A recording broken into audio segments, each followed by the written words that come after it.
तो कोई दिक्कत नहीं, कोई दिक्कत नहीं। यदि तुम साधु नहीं बने, ग्रस्त हो, तो ग्रस्त में तुम्हें क्या करना पड़ेगा? कभी मुट्ठी बंद भी करना पड़ेगी तो कभी मुट्ठी खोलना। मैंने 5 रुपए खर्च करने की बात करी है। यदि हीरा खरीदना है, क्या करना है? यदि हीरा खरीदना है तो हमारा कमंडल देखो, हमारा कमंडल क्या करता है, क्या होता है। जब हम छोटी टोटी से त्याग करते हैं तब हमें बड़े मुख से मिलता है। देखिए कमंडल, कमंडल की आकृति जो बनी है, सारा भूमंडल समाया है, सारा विज्ञान समाया है। क्या कह रहा है? आय के साथ व्यय होना जरूरी है, व्यय के साथ आय होना जरूरी है। उत्पाद और व्यय दोनों आचार्यों ने द्रव्य में कहा। यदि उत्पाद हो तो पहले व्यय होगा तब उत्पाद होगा। यदि तुमने जिंदगी भर में यदि इस तन को चलाने के लिए तुमने यदि इसमें भोजन डाला है तो इस भोजन को निकालना पड़ेगा, तब तुम स्वस्थ रहोगे, नहीं तो बोलिए रहोगे कि नहीं? और यदि भोजन डालते रहो और निकालो मत, क्या होगा? बोलो क्या होगा? डाल पाओगे बार बार? एक मुद्रा में रह पाओगे? एक में रह जाओगे? अरे दोनों चाहिए।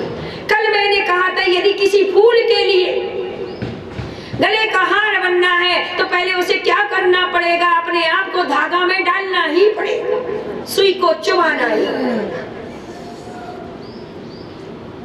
छुड़ाना।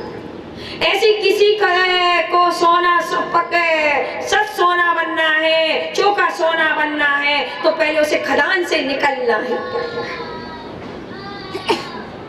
और यदि जो निकलता नहीं है खदान से, कभी आलू प्याज जमी कंदादी को देखा है?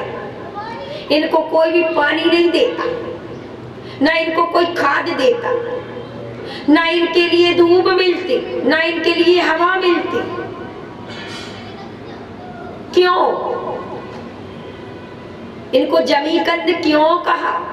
जबकि ये फल है और तुम वही खाते हो, इसलिए वैसे ही बोलने लगे। 2 प्रकार के फल है संसार, एक ऊपर दिखते हैं, उनको खाद पानी मिलता है, मिलता के नहीं, निखरने वाली बात है। एक प्रकार का फल है आम, अमरूद, केला, संतरा, अंगूर आदि। इनको देखो कितने अच्छे पालनहार हैं इनके, इन्हें रोज रोज पानी देते हैं, रोज रोज खाद दिया जाता है, रोज रोज सब कुछ मिलता है। और एक वो आलू प्याज सकल कंद है, जो जमी कंद है, इनके लिए कोई खाद पानी आदि नहीं दिया जाता है, नहीं दिया जाता है। और जब भी इनके लिए यूज किया जाता तो सीधे जड़ से निकाल करके सीधा निकाला जाता, सीधा काटा जाता है। और इनके लिए देखना, इनके पेड़ के लिए, इनकी जड़ के लिए, इनके पत्ते के लिए, इनकी डाली के लिए कोई नुकसान नहीं पहुंचाया जाएगा, ओनली फल लिया जाएगा।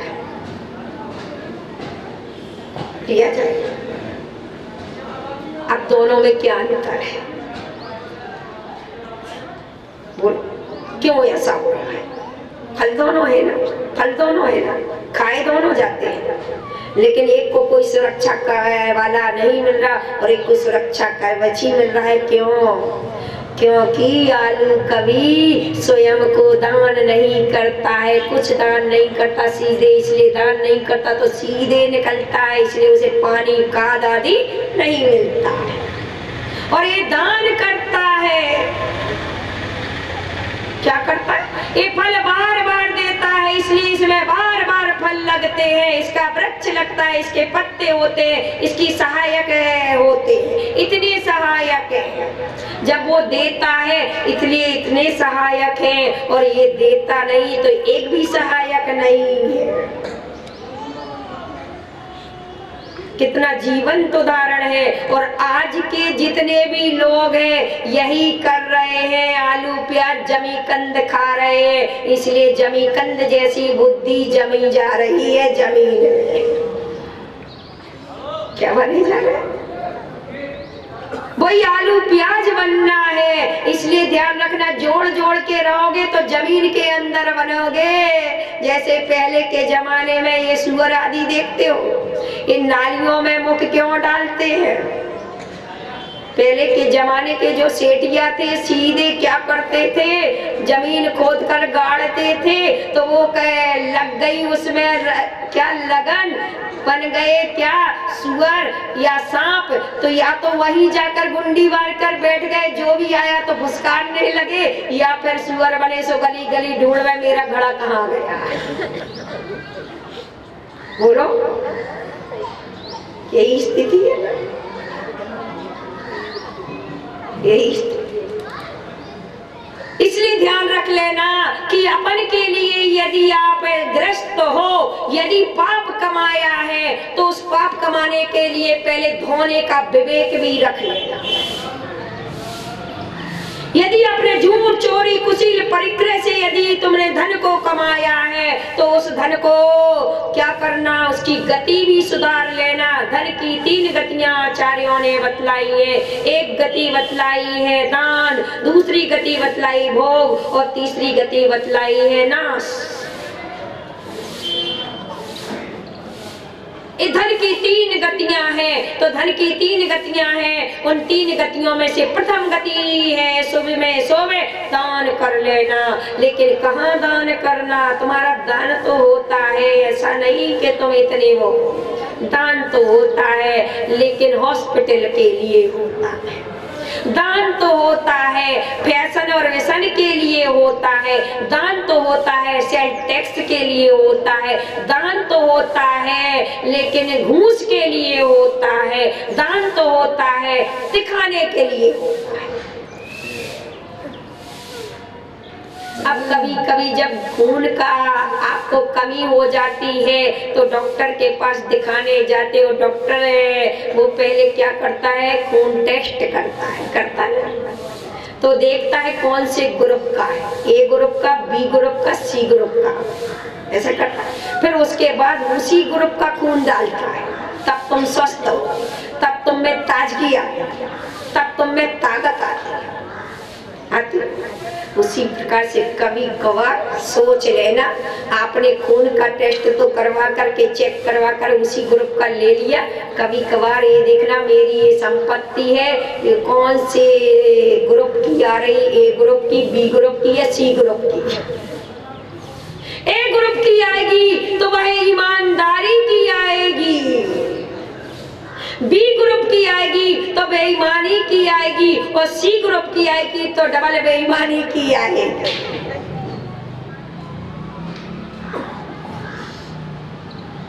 अब देख लेना कि आपकी कमाई आई है, अगर ईमानदारी की आएगी तो 9 स्थानों में जाएगी, आत्मा में जाएगी।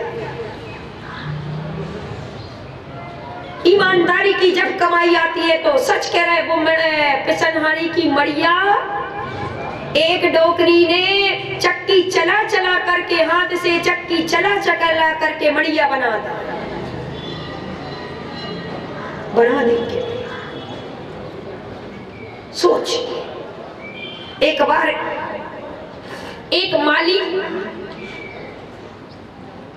वृद्ध था और बड़ा गरीब था, लेकिन वो अपने बगीचे की रखवाली कर करके उसकी तनख्वाह में उसे कुछ फल मिलते थे, तो वह एक फल डेली डेली अपने हिस्से का किसको देता था, राजा को देता था।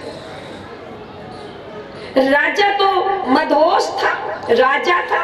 वृद्ध की सकल सूरत को देखकर यदि तुम्हारे तन पर कपड़े फटे हो, यदि तुम्हारे तन पर कोई ऐसी विकृति दिखे तो तुम उसको दूर से ही, भले वो सेठिया क्यों ना हो, अंदर,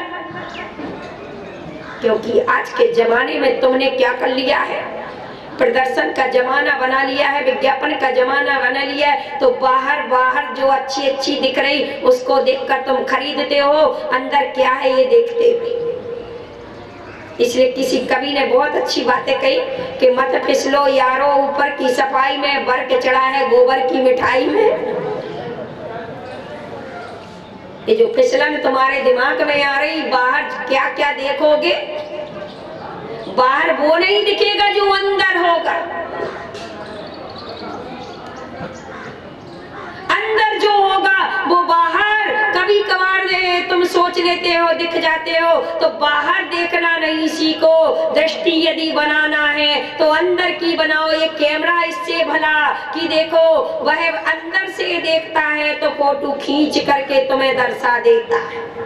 तुम्हारी आंखें ऐसी कैसी आंखें हो गई कि तुम्हें अंदर का नहीं देखता। कैसी कैसी मशीनें आ गई कि अंदर की हड्डी पसली एक कहाँ है सब बता देता, वो दे बताता ना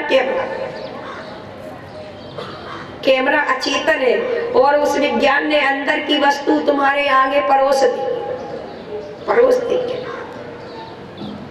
अभी तक तुम कैमरा नहीं बन पा रहे कि तुम अंदर की चीजें नहीं देख पा रहे। और जैन दर्शन मायने रखता है अंदर की चीजें, अंदर क्या है, बाहर कैसा भी बना रहा है। तन से उतना पाप पुण्य नहीं जुड़ता है जितना मन से पाप पुण्य जुड़ता है। काय वांग मनः कर्मियों का, काय ऊपर है, वचन बाद में है और मन उससे ज्ञान के नजदीक क्या है, मन है, फिर वचन है, फिर काय। इसलिए बना है काय वांग मनः कर्मी होगा। काय दिखेगी लेकिन उतना पाप पुण्य नहीं जुड़ाएगी। इतना बड़ा काय दिख रही इसकी, तुम्हारी कितनी बड़ी है, देखो ये वृक्ष की, ये उसकी काय है, काय यानी ये उसका तन है, इतना लंबा चौड़ा,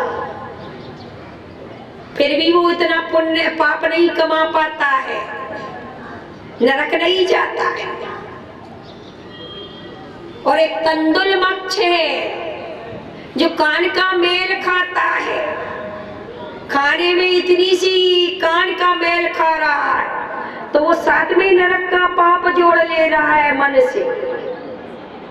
किससे? मन से। जैन दर्शन को समझना तो जैन दर्शन में भावना प्रधान मतलब है, अंदर प्रधान है, अंदर तुम क्या हो वह देखता है। तो वह बालक, वह व्यक्ति वृद्ध था, तन से वृद्ध था लेकिन मन से वृद्ध नहीं था, ज्ञान से वृद्ध नहीं था। तन उसका गंदा था लेकिन मन उसका पवित्र था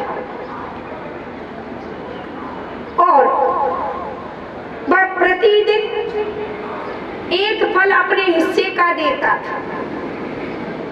लेकिन राजा ने उसका तन देखा और उसके वस्त्र देखे, वेशभूषा देखी, वेशभूषा को देख करके